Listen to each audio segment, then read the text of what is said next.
el tema de decir la violencia en la escuela en realidad no nos está diciendo demasiado. Cuando uno trabaja con los docentes y sale la temática de la violencia en la escuela, a veces hemos hecho alguna especie de ejercicio práctico en el cual le repartíamos un papelito y le decíamos que cada uno anotara algún suceso o hecho que hubiera ocurrido en las últimas semanas que consideraran como una forma de violencia. Al juntar los papelitos nos encontramos que era tal la diversidad de situaciones que se podían sí agrupar en distintos temas, pero la realidad es que era una variedad impresionante. Con lo cual, desde ese momento siempre nos referimos a las violencias en la escuela, que lo que uno denomina, como figura ahí en la filmina, la violencia en la escuela, nunca es un concepto unívoco porque es el resultado de múltiples violencias. O sea, la familia entra a la escuela y es una familia violenta y puede no solo estar maltratando a sus propios hijos, sino que maltrata al docente. O la directora es una directora que no escucha y de alguna manera se observa una situación de violencia institucional. Entonces, nunca aparece como un fenómeno puro, tal cosa, nada más. Esto es importante porque nos parece que un tema tan complicado como la violencia en la sociedad, pero en este caso concreto en la escuela, no va a prosperar, porque es muy difícil de abordar, si además lo hacemos desde una sola mirada. Si tomamos lo individual solamente, o si tomamos lo familiar, o si tomamos lo institucional o lo cultural, solo no podemos avanzar. Entonces es acá donde planteamos siempre que los fenómenos sociales son multicausales. No estamos en las ciencias duras ni en la física donde hay una causa y un efecto. ¿Qué nos daban a nosotros en la formación? Mucha pedagogía, mucha didáctica, mucha manera de cómo dar los temas y estos temas que uno podía llegar a encontrar al ir a una escuela no se tocaban. Yo sé que hoy se incluyen estas temáticas en la formación docente. Entiendo también que a veces alguna docente se queje con razón en el sentido de que ahora también tengo que ser asistente social. El tema es cómo hacemos para entender lo que está pasando y ayudarnos entre nosotros. Una docente, un docente, son docentes, no son trabajadores sociales, pero realmente hoy día en estos temas estar señalando líneas de competencia de cada uno es muy complicado. Entre los aspectos que fuimos encontrando, no como novedosos, pero muy presentes en las escuelas y que las docentes los traían, preguntando a veces cómo manejarse, están estos temas que yo puse acá, que por supuesto no agotan los problemas y en el intercambio ustedes pueden decir, bueno, me parece que esto también habría que incluirlo. El tema de las nuevas modalidades de familia. Hasta hace unos años, el panorama de la familia era familia 2 puntos, la familia tipo del INDEC. Mamá, papá y 2 hijos, preferentemente un varón y una mujer. Y esa era la familia sobre la cual uno miraba. Lamentablemente, debemos decir que hoy en la justicia tenemos unos cuantos jueces o abogados que se manejan con esta noción un poquito obsoleta de familia, ¿no? Entonces, cuando aparecen las nuevas formas de familia, arrugan un poco la nariz. Son como nuevas modalidades de familia que están desarrolladas a nivel mundial. Es decir, es un tema que se viene trabajando hace mucho tiempo, pero ya nos da un modelo de chicos que vienen a la escuela con distintas formaciones familiares. Sí, lo que nosotros tenemos que tener en cuenta es que más allá de la forma que adopte la familia, lo que uno toma en cuenta para definirlo como familia es que cumpla con las funciones de familia. O sea, de cuidado, protección, educación, respeto por el chico, eso es una familia. No importa la forma que tenga.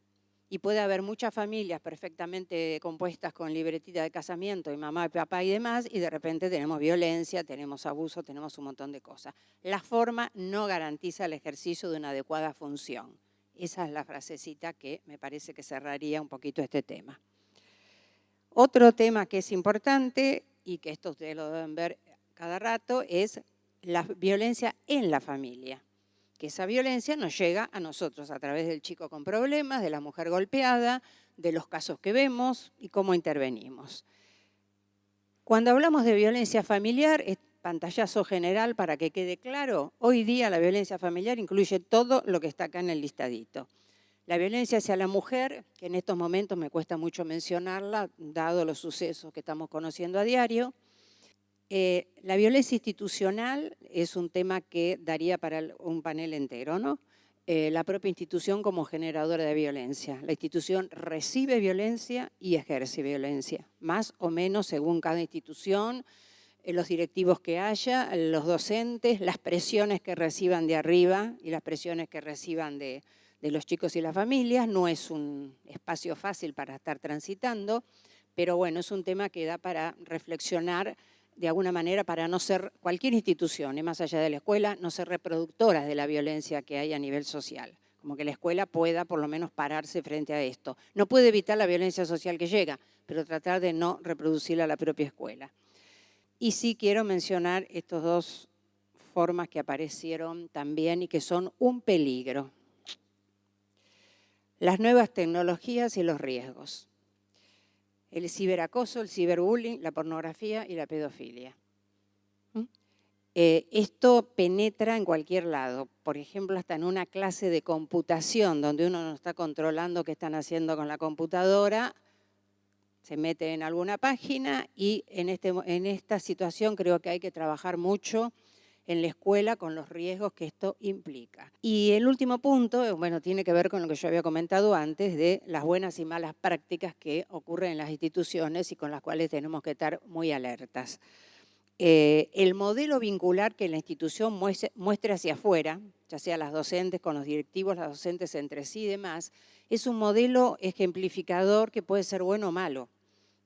Porque si la escuela hace determinadas cosas, entonces son válidas y las familias también las toman, como pasa al revés. Entonces, digamos, estamos en una situación complicada. Los docentes podemos hacer mucho, yo sigo convencida que podemos hacer muchísimo para cambiar y al mismo tiempo estamos expuestos a una cantidad de estímulos, exigencias y de problemas que nos superan muchas veces. Y quería cerrar con un par de reflexiones que salieron del trabajo en las escuelas, no de nuestro equipo, fue de trabajar conjuntamente. Venía diciendo, a través de todas estas actividades que hicimos en las escuelas, cuando trabajábamos lo que llamábamos fenómenos violentos, hubo coincidencia en el trabajo de que hay una multiplicidad de causas de estos y que nunca se encontraba como un fenómeno puro de violencia para trabajar. Otro tema compartido fue el peso de la violencia social. Creo que en este momento está muy claro el peso de la violencia social. El peso de la violencia social sobre la educación, la escuela, los docentes, las autoridades, las familias y los niños. Y esto va más allá de lo que uno da siempre como ejemplo, ¿no? Un edificio deteriorado, los elementos pedagógicos que faltan. Vamos, aparte de eso que es una forma de violencia y a veces no se registra porque se naturaliza. Las escuelas siempre estuvieron así, ¿qué estás pidiendo? No es una privada, perdón. La escuela pública tendría que tener la misma ventaja y los mismos elementos que tiene una privada, más todavía. El nivel de docentes, de exigencia sobre los docentes o de presión sobre los docentes es tan fuerte, que lo dije ya hace un rato, que es muy común encontrar en el trabajo con ellos el tema del famoso burnout, del estrés o del agotamiento docente. Llegar a un momento que no se puede continuar con la tarea, que es lo mismo que le pasa a los profesionales que trabajan en terapia intensiva, los profesionales que trabajan con recuperación de personas que fueron abusadas, son tareas de riesgo y tareas que desgastan muchísimo. También esto influye sobre la población infantil, o sea, cuando nosotros encontramos alumnos con problemas en el aprendizaje, problemas en la conducta, violencia hacia los compañeros y demás, están manifestando el efecto de una serie de violencias que están actuando sobre ellos. Es fundamental repensar las funciones de la escuela en contextos difíciles de crisis como los que venimos atravesando. Es importante cambiar la creencia que los niños de sectores desfavorecidos no tienen nada valioso para aportar. La escuela que atiende a estos sectores debe generar altos niveles de aprovechamiento en la tarea escolar cotidiana como forma de paliar las dificultades. Es necesario romper con ciertas lógicas escolares naturalizadas socialmente de éxito y fracaso escolar. La escuela no deja de enseñar cuando asiste, sino que en el marco de la heterogeneidad enseña también cuando asiste. Yo voy a hablar de bullying, acerca de qué hablamos cuando hablamos de bullying. Años atrás teníamos que explicar de qué se trataba el bullying. Hoy, directamente, he llegado a la definición a partir de diferentes conceptos de lo mismo y diríamos que es acoso u hostigamiento físico o psicológico producido en forma reiterada, en un tiempo prolongado con intención de hacer daño.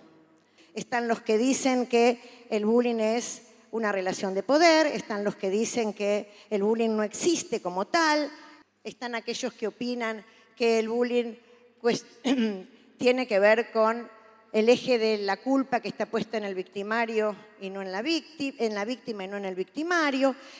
En principio, me gustaría comentarles que es diferente hablar de bullying a hablar de conflictos. Tener conflictos en la escuela es sano, sirve. La vida necesita de conflictos. Los conflictos nos ayudan a pensar si avanzamos, nos detenemos, si reformulamos aquello que pensamos. El intercambio con el otro que no está del todo de acuerdo conmigo me hace salir de la idea estructurada de un pensamiento que traigo y que tal vez no es del todo correcto. Como decía Olga Cosentini, el conflicto es como el agua. Si no existe, provoca sequía en la que nada nuevo nace, pero si existe en demasía, provoca inundación. Voy a pasar al segundo eje, que es nuestra perspectiva de análisis. Y hay una perspectiva de análisis que es sociológica, otra que es psicológica, otra que es neurológica, otra que deviene del derecho, y la última, a la que me abocaré luego, que es la institucional áulica. ¿Por qué tomo los sociológicos? Porque hay autores que nos dicen que el bullying no es nuevo, que además la literatura nos puede dar cuenta que el siglo pasado y el anterior ya se conocían situaciones que no se decían que eran bullying, pero eran muy similares en conductas como las que ahora nosotros nombramos de esa manera. Y que la escuela aparece como la caja de resonancia de eso que está en el afuera y que no hace más que reproducir eso que se ve. Tenemos también aquellos que opinan desde el punto de vista psicológico, que nos dicen que de acuerdo al objeto de estudio que se tome para analizar entre todos los involucrados que aparecen en el bullying, podemos averiguar, saber qué se piensa, qué se siente, por qué, cómo. Tenemos también los aspectos que hacen a las perspectivas de análisis neurológicas. Se ha descubierto, y sobre todo ahora que la neurociencia ofrece mucha más investigación e información acerca de la misma, que muchas conductas que son repetitivas favorecen la satisfacción en el cerebro o en el sistema nervioso, de manera tal que aquello que es una agresión no la siento yo como tal haciéndolo. También tenemos una perspectiva desde el derecho. Están aquellos que dicen que el bullying debería tratarse desde el marco penal, porque ya hay agresión física. En la institucional áulica nos preguntamos, ¿qué se puede hacer en la escuela? Digo en la escuela porque siempre cae la responsabilidad y el compromiso en el docente. Y la realidad es que no es el único, como docente frente al aula, que debería tener la iniciativa o el compromiso o la responsabilidad de solucionar aquello que aparece, sino que debería ser un trabajo conjunto. ¿De qué manera lo veo yo?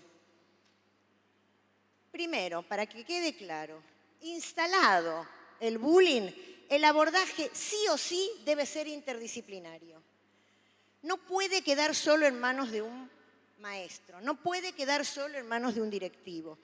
Tienen que trabajarse desde la psicopedagogía, la psicología, la psiquiatría, los trabajadores sociales, los pedagogos, los abogados, los jueces y todo aquel que pudiera intervenir, que nos pudiera aportar, no solamente desde la teoría, sino desde la práctica y la acción, cuestiones concretas para poder abordarlo. En este caso, la solución. Nosotros, desde hace muchos años, trabajamos un modelo que se llama mediación escolar sin mediadores. Y nos ha dado buenos resultados trabajar con este modelo. Ahora, cuando no está, cuando, como dije antes, es el producto de una serie de conflictos que fueron creciendo hasta convertirse en lo que es. Y quiero evitar que suceda eso. ¿Cómo lo puedo prevenir? Primero ofreciendo en la escuela un espacio. ¿Ahora? Un espacio propicio para trabajar la convivencia. Tengo que trabajar puntualmente aquellos aspectos que están vinculados a comunicarme con el otro desde un lugar diferente al que estamos acostumbrados. Tengo que aprender a hacerlo, pero no necesariamente tengo que aprenderlo desde la teoría. Aquellas conductas que no se entrenan pueden ser muy bien teorizadas, pero no por eso se llevan a cabo. Nuestra propuesta es, a partir de la mediación escolar sin mediadores, trabajar con una capacitación permanente. ¿De qué manera? Trabajar con directores, con docentes. Cuando digo directores y docentes, también puedo agregar todos aquellos adultos que están en la escuela y con las instituciones del vecindario. Pero con los directores y docentes, ¿por qué? Porque cuando yo transmito la necesidad y entreno en la posibilidad de conocer diferentes maneras de conducirse para estar seguro que el otro me entiende y que yo lo entiendo al otro y así poder seguir avanzando, voy a poder entonces transmitir y capacitar a mis alumnos. Estos alumnos lo transmiten a otros dentro de la escuela, a las familias y a los colegas. ¿De qué se trata?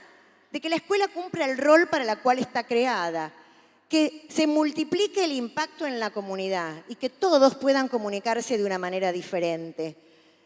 De esto se trata. Ahora bien, ¿cómo lo hacemos?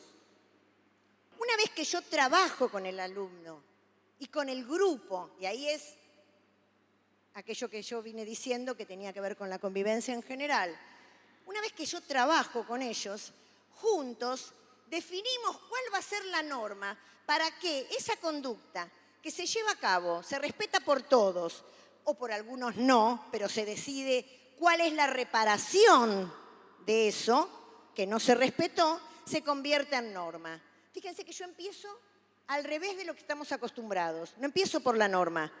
Empiezo a trabajar la conducta, el valor y juntos la decisión de la norma. ¿Y saben por qué?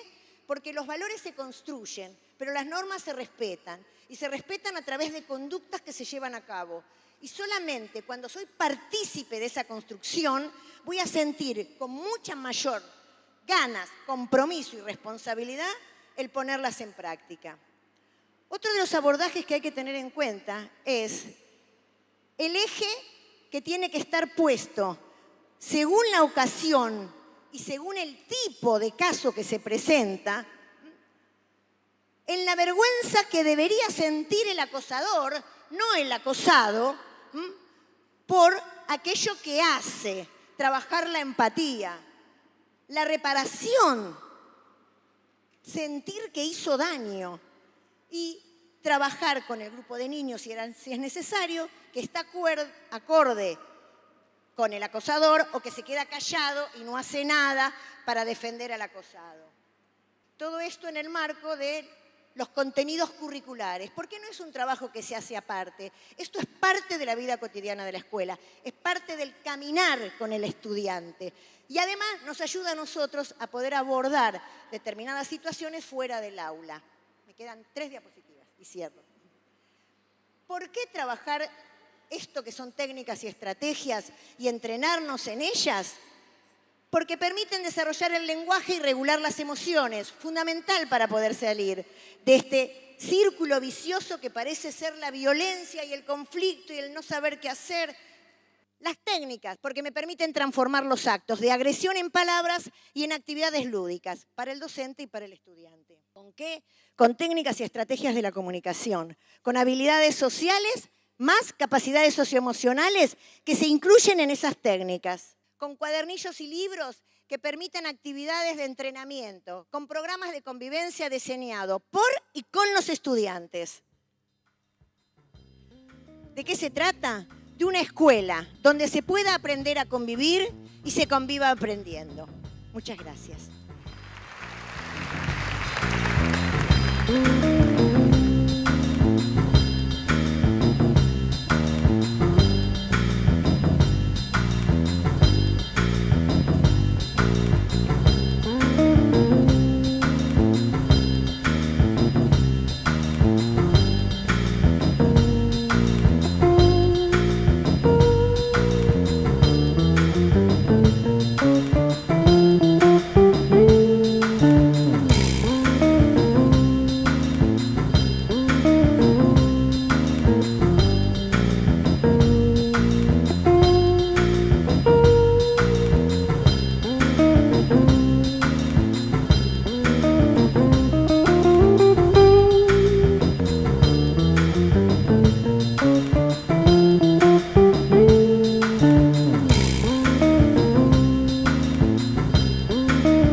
Gracias.